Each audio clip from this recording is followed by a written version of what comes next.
Construimos la iglesia, casita sagrada comprometida con la paz y las causas sociales. Jesús, el Shalom de Dios. La paz es una tarea que no da tregua y que exige el compromiso de todos. Papa Francisco, 2017. Objetivo: redescubrir la persona de Jesús como el Shalom definitivo y el cumplimiento de la promesa del reino de Dios, para iluminar con su luz la realidad de nuestro país en lo que se refiere a la crisis de violencia e inseguridad que estamos viviendo. Oración. Señor Jesús, sabemos que sin justicia no hay amor verdadero ni verdadera paz. He aquí, pues, que te suplicamos nos concedas seguir la vertiente del bien que nos hace solidarios con Cristo, que en nuestro corazón demos muerte a los malos instintos que llevan a prácticas violentas y que tratemos, como artesanos de paz y concordia, sembrar en nuestro propio corazón y en el corazón de todos aquellos con quienes compartimos la vida, el amor y la paz en base a la justicia. Amén. 1. Contemplamos la realidad. En México, la paz todavía no está en casa. Actividad. Nos pide que recordemos, si tenemos buena memoria y si no, pues ahorita nos vamos a ayudar de algunos medios, en el logotipo y el lema que se nos ofreció en la Semana por la Paz. Vamos a ver si nos recordamos cómo era este lema, era el signo que se nos ofrecía, porque de ahí vamos a partir para nuestro encuentro. Juan Manuel, vamos a recordarles el lema porque a lo mejor quizás alguno ya lo haya olvidado, pero en este momento se los vamos a presentar nuevamente. Vamos a tratar de recordarlo a través de este signo. Con Jesús, Ajá. La paz está en casa. Vamos a ir dibujando un poquito, por favor. Ponemos pausa y realizamos. Leemos. Para nosotros los creyentes, Juan Manuel, ¿sí? En los obispos nos han dicho y nos han recalcado, para nosotros el creyente, la paz no es solo una palabra, ¿sí? Porque es muy fácil decir, la paz esté con ustedes, ¿verdad? O darnos el signo de la paz en la Eucaristía, o decir, bueno, que haya paz, pero ¿qué acciones concretas vamos realizando en nuestra vida para que esta paz se haga verdadera? Para nosotros, dicen los obispos de la Conferencia Episcopal, la paz es una persona. ¿Quién es esta persona, Juan Manuel? Jesús. Es Jesús, sí. Entonces, porque decíamos en el tema, Jesús es el Shalom de Dios, es la verdadera paz de Dios. Por eso, para nosotros la paz por excelencia es el Señor, ¿sí? Sin embargo, constatamos con mucha tristeza, Juan Manuel, y lo podemos ver a ojos abiertos, que en nuestro país no reina la paz. ¿Qué vemos, Juan Manuel, diariamente? ¿Qué oímos? Estamos envueltos en una situación desafortunadamente vivimos una situación de violencia muy, muy crítica, donde esta situación pues ha entrado en la familia, en el núcleo de la familia, y esta pues de cierto modo ha sido un parteaguas, un separar, un alejarnos de Jesús y sobre todo relegarlo, porque como nos sentimos autosuficientes, nos sentimos pues ciertamente poderosos, o sea, sentimos que no necesitamos de nadie, y a Jesús lo hemos puesto precisamente, lo hemos relegado, sacarlo de nuestras vidas. Entonces quiere decir que no está Jesús reinando, sino que hay un algo o un alguien que está ahora en este momento dentro de nuestra realidad, ¿sí? Porque decimos el lema, con Jesús la paz está en casa. ¿Qué ha sucedido en México? ¿Jesús está en casa? ¿Jesús sigue en casa?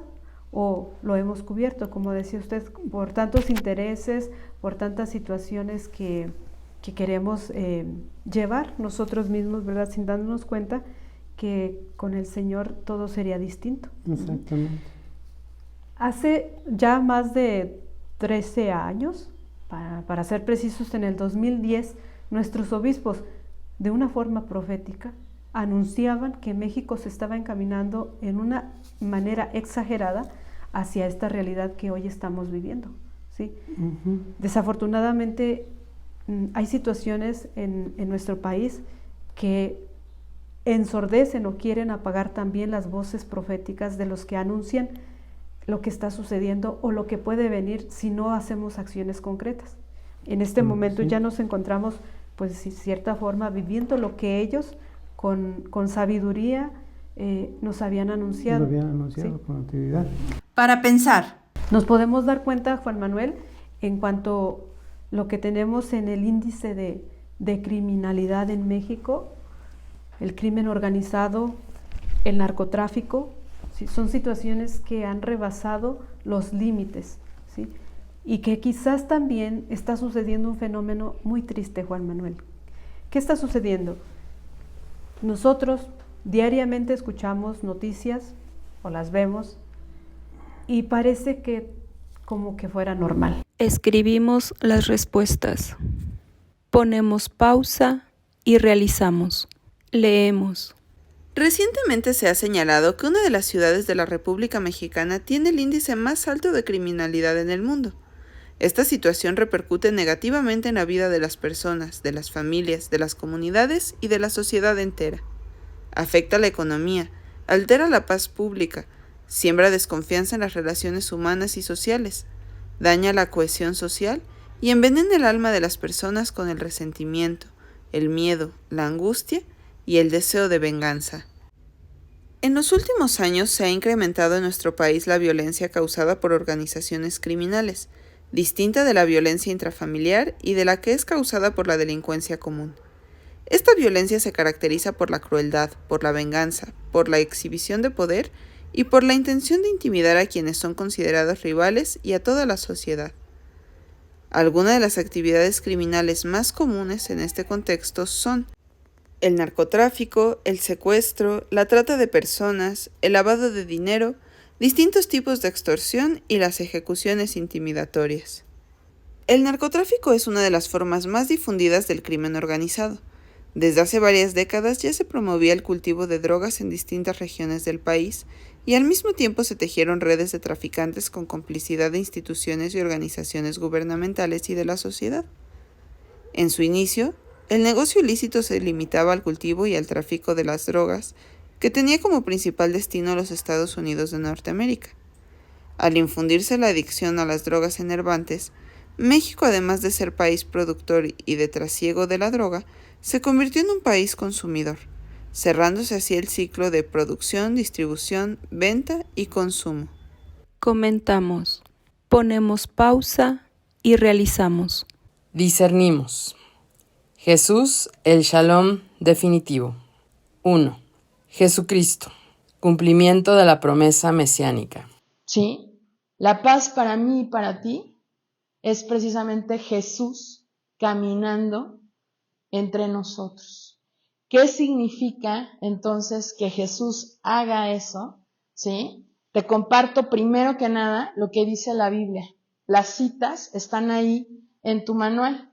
Las puse yo aquí porque supuse, ¿verdad?, que no traías tu Biblia. No te preocupes, la maestra Olguita pensó en todo, ¿sí? Entonces, si lo quieres buscar, los que traen la Biblia, ¿no? La primera cita es Isaías, capítulo 11, versículo 6. Está sacada de la Biblia de Jerusalén. Una disculpa por ello. Y entonces dice, muy bonito, serán vecinos el lobo y el cordero, y el leopardo se echará con el cabrito. Y el novillo y el cachorro pasarán juntos, y un niño pequeño será su pastor. Tú y yo automáticamente decimos, ¡ay, el niño pequeño es Jesús! ¿Verdad que sí? Sí, sin miedo, sí. ¿No? Acuérdate, Jesús, buen pastor, ¿no?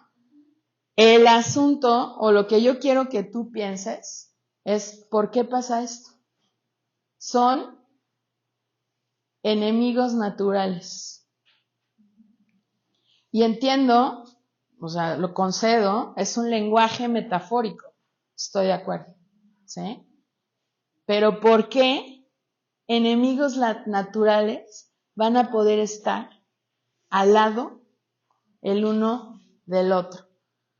Es como tú y yo nos sentáramos al lado del que nos cae re gordo, ¿no? Y de repente dijeras, pues ya no me cae tan mal. ¿Qué pasó? Así no era, ¿no? ¿Sí?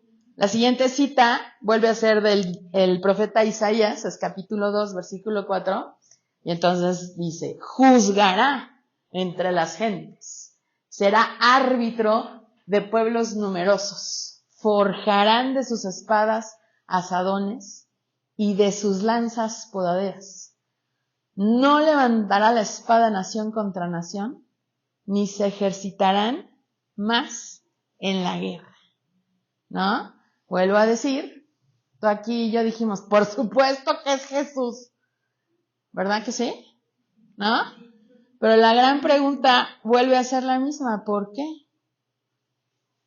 Fíjate, no levantará la espada nación contra nación. En ese sentido, el señor Putin no tendría nada que ver aquí, ¿sí? Ni los de Corea del Norte, ni los de China, ¿no? Y no nos pondríamos nerviosos cada que Corea del Norte manda un misil, ¿no? ¿Sí te das cuenta? ¿No? A mí, tú imagínate esto, ni se ejercitarán más en la guerra. Tú imagínate todo el dinero en buena onda que invierte Estados Unidos en sus armamentos, ¿no? Ya no lo debería de gastar. No habría por qué. Y la imagen, yo quiero que veas la imagen esta, a mí me cautiva. De sus lanzas podaderas, ¿no? En ese sentido, un ejército de jardineros. ¿No es padrísimo? Y vuelvo a preguntar, ¿por qué? La última, que trae también tu manual, Isaías 9:5, dice, porque una criatura nos ha nacido, un hijo se nos ha dado. En su hombro traerá el señorío y llevará por nombre Maravilla de Consejero, Dios fuerte, siempre Padre, Príncipe de paz. Entonces, por eso, nosotros decimos que Jesús es la paz.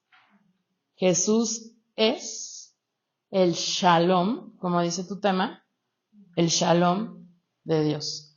Entonces, lo que sería interesante es reflexionar qué significa en la Biblia la palabra Shalom, porque has de saber que el término paz, pues es un término ya latino.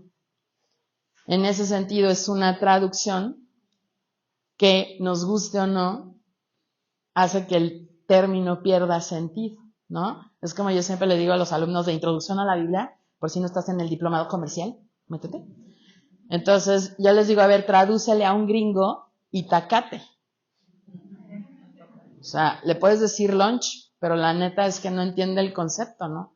Porque los que sabemos lo que es un itacate, sobre todo los itacates de las abuelitas, ¿no? Que no nada más es la torta, ¿no? Es el mole, el pollo, para el recalentado, tus tortillas, en las servilletas de la abuelita y la amenaza de ahí de ti donde no la regreses, ¿no?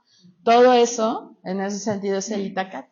Entonces, cuando tú le dices al gringo, pues es como un lunch, pues lo desfundaste todo, ¿te das cuenta? No lo va a entender nunca, ¿no? Necesita venir a México y vivirlo, ¿sí te das cuenta? Entonces, eso, exactamente eso, es lo que pasa con la palabra shalom.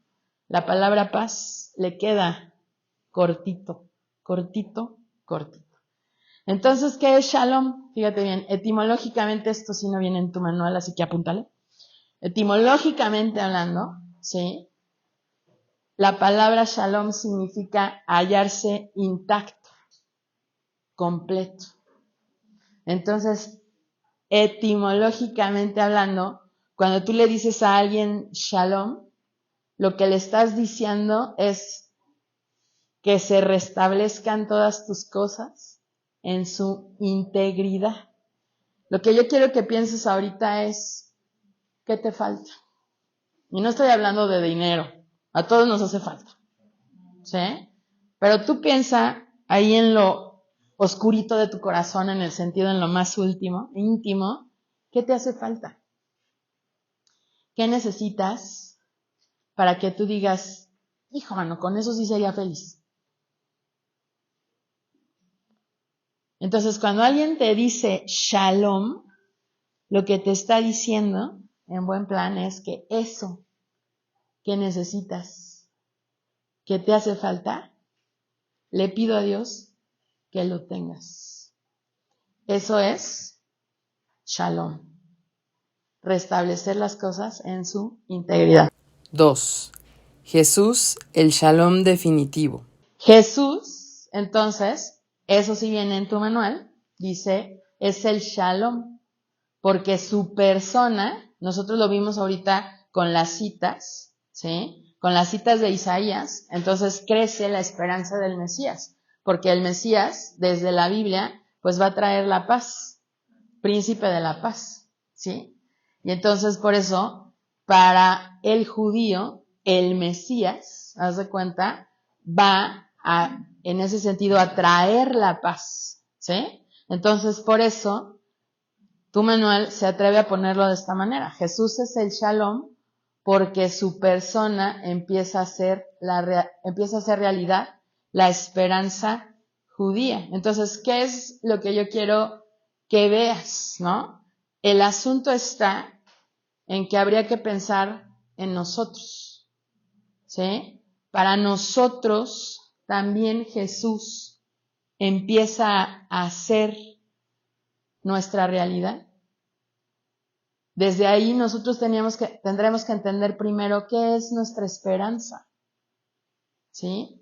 Nuestra esperanza de cualquier cristiano, ¿sí me explicó? Es que el día que nos muramos o el día que empiece el famoso juicio final, Dios te diga, te toca a la derecha, pásale, ¿sí? Y que tú le puedas decir high five, ¿no? Y ya que pasen todos, personalmente yo le voy a decir, preséntame a tu mamá, ¿no? ¿Sí? Para que en ese, tú imagínate, esa es mi esperanza, ¿sí? Esa es la esperanza cristiana. Vivimos proyectados para ese momento, ¿sí? Entonces, desde ahí, lo que yo quiero que veas es que desde ahí, eso es lo que nos hace falta para ser feliz, ¿sí? Encontrarnos verdaderamente a Cristo, ¿sí? Entonces, fíjate bien lo que hace Dios en ese sentido, entendiendo la necesidad del hombre. La necesidad que tiene el hombre es de sentirse pleno, ¿sí me explicó? Hay una necesidad real en el ser humano de la plenitud. Dios lo sabe perfectamente y por eso manda a su Hijo a darnos esa plenitud, porque entonces, ¿qué es lo que pasa? Nos salvó. Entonces, lo que tú y yo teníamos desintegrado, ¿sí? Dios, en el acto de Cristo, lo reintegró, ¿sí? Dios te diría, no te hace falta nada, amigo. Ya estás íntegro. Shalom. Por eso es la gracia. Porque la gracia precisamente eso es lo que hace. Nos reincorpora, nos reintegra, quita ese pecado que nos partió en cachitos. ¿Te das cuenta? Entonces, cuando te desean la paz, a la cristiana estás deseándole eso, que te reincorpores, que estés completo otra vez. Entonces, desde ahí, quiero que veas que ahí es donde se enraiza la idea de paz del mundo. ¿Qué quiero yo decir con esto? ¿No? Si tú realmente, si yo, me pongo ahí, si yo estuviera en paz, ¿qué andaría buscando? ¿Qué andaría yo molestando?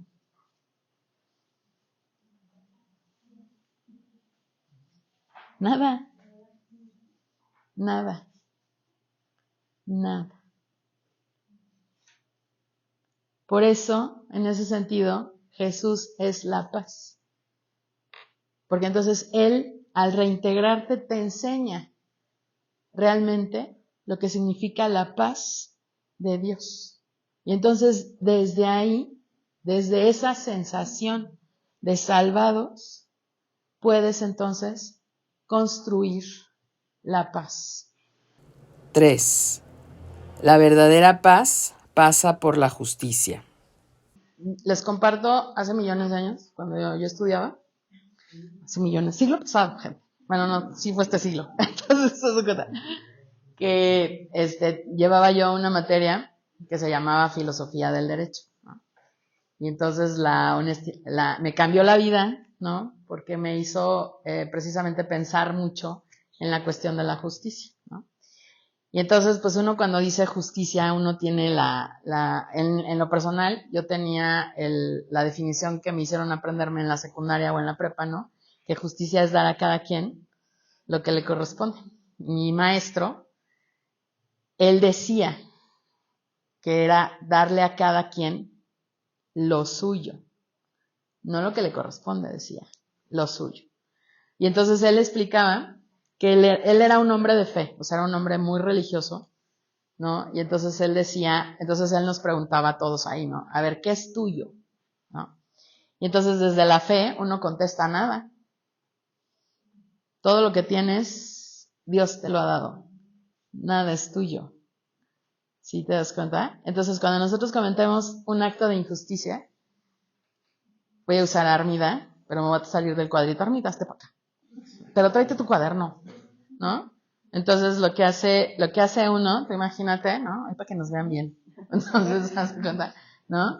Lo que hace uno cuando uno comete un acto de injusticia es quitarle algo que fíjate que es suyo, pero ese suyo se lo dio Dios. Entonces, el acto de injusticia es terrible para el cristiano, porque está haciendo que Dios, ¿haz de cuenta, no? No le dé a ella lo que Él quiere darle, ¿no? Que en este caso es un hermoso cuaderno editado por la diócesis, ¿no? ¿Sí? ¿Haz de cuenta, no? Entonces a mí, gracias Armida, un aplauso, ¿no? Entonces, haz de cuenta, para mí, pues me cambió la vida, ¿no? Porque entonces todo lo que yo creo que es mío, pues no es mío, ¿no? Y entonces tampoco le puedo andar quitando a la gente nada, porque en mi cerebro, se los digo de corazón, equivale a decirle a Dios, no quiero que se lo des. ¿Haz de cuenta, no? Entonces, por eso, en ese sentido, la paz tiene que ver con la justicia, pues sí. Porque entonces si yo le puedo dar a todos lo que Dios les ha dado, y en ese sentido desde la dignidad humana, ¿haz de cuenta? ¿No? Entonces yo te estoy reconociendo, ¿haz de cuenta? ¿Cómo lo puedo decir? Como un acto, ¿haz de cuenta? Amoroso de Dios. ¿Sí te das cuenta? Entonces eso es lo que dice uno. Si uno logra ver eso, creo yo que uno podría empezar a trabajar la paz. ¿Haz de cuenta? ¿No? Pero creo yo que no, o sea, mi idea, no podemos hacer nada sin vivir precisamente el encuentro con Cristo, ¿no? Aparecida, el documento de Aparecida, que es uno de los documentos de la pastoral muy importantes, ¿no? Te dice que hay 4 maneras de vivir un encuentro, ¿no? Uno es la Eucaristía, la oración, la Sagrada Escritura, y el cuarto, adivinen cuál es. ¿Dónde? ¿La qué? Casi el otro. Vivir el encuentro con el otro es vivir el encuentro con Cristo. Comentamos, ponemos pausa y realizamos. Proponemos recomenzar desde Cristo. Para pensar. Es vivir el espíritu evangélico, es vivir lo que Jesús nos dice. Si nosotros no buscamos esta vivencia, si nosotros no escuchamos lo que el Maestro nos dice, vamos a perdernos, ¿sí? Nos vamos a mezclar entre la masa y no vamos a ser auténticos apóstoles, auténticos discípulos del Señor, ¿sí?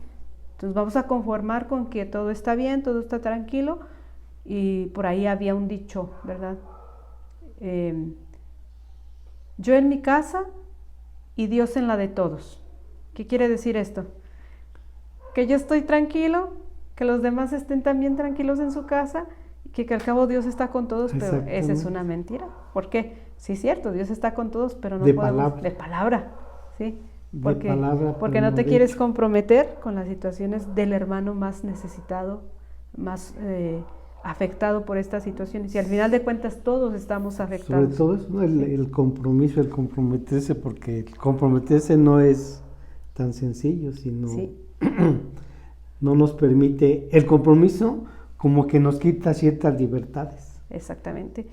No es fácil lo que dice. el confort, Sí, porque es mejor estar tranquilos. calladito te ves más bonito. dice. Así puede ser, sí. Entonces, para romper con esta espiral de violencia, Jesús nos dice que es necesario poner la otra mejilla, ¿verdad?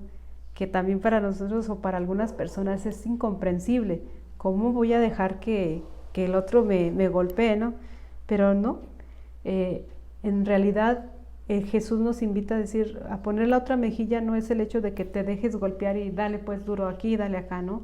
Sino decir, voy a poner mi otra mejilla, pero voy a hablar. No importa lo que yo tenga que pasar, pero voy a denunciar, ¿sí? Entonces es en realidad imitar lo que Jesús dijo. Nos enseñó la humildad y su mansedumbre, pero o sea, pues eso nos dice que pues debemos de ponerle otra mejilla, o al que te roba pues darle el manto, al que te ofende pues perdónalo. Hasta dice amar a tus enemigos, y uno dice, ¿cómo voy a amar a mi enemigo?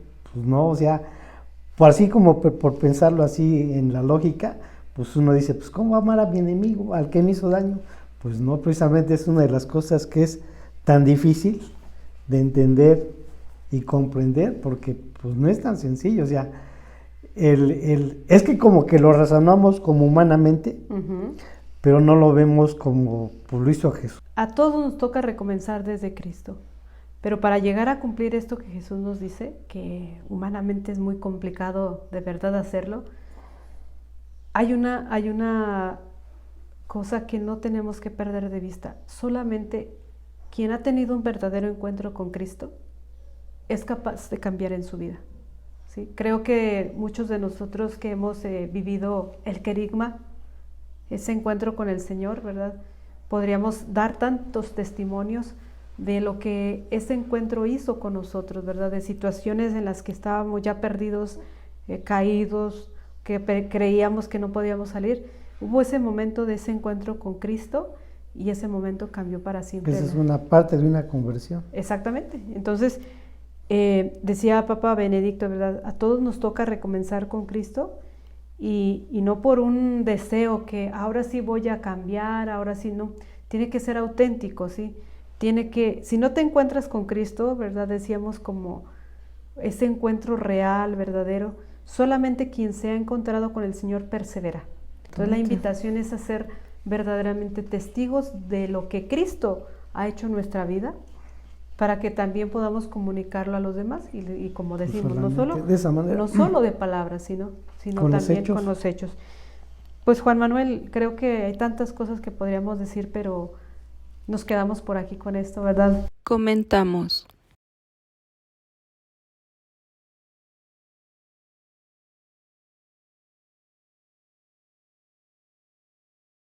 Escribimos las respuestas. Ponemos pausa y realizamos. Celebramos y nos comprometemos. Cantamos. En la descripción te dejamos el enlace. Una vez que hemos hecho los compromisos, nos reunimos todos en círculo poniendo un mapa de México en el suelo y el cirio pascual encendido. Leemos el texto de Efesios capítulo 2, versículos del 14 al 16. Porque Cristo es nuestra paz. Él ha unido a los dos pueblos en uno solo, derribando el muro de enemistad que los separaba y aboliendo en su propia carne la ley con sus mandamientos y prescripciones. Así creó con los dos pueblos un solo hombre nuevo en su propia persona, restableciendo la paz, y lo reconcilió con Dios en un solo cuerpo, por medio de la cruz, destruyendo la enemistad en su persona. Guardamos silencio. Oración. Hacemos en forma de oración nuestro compromiso. Por ejemplo, Señor Jesús, Príncipe de la Paz, te pido que me des fuerza para no ofender cuando me insultan. Mientras se responde, danos la fuerza de tu amor, Señor. Y colocamos los compromisos en el suelo.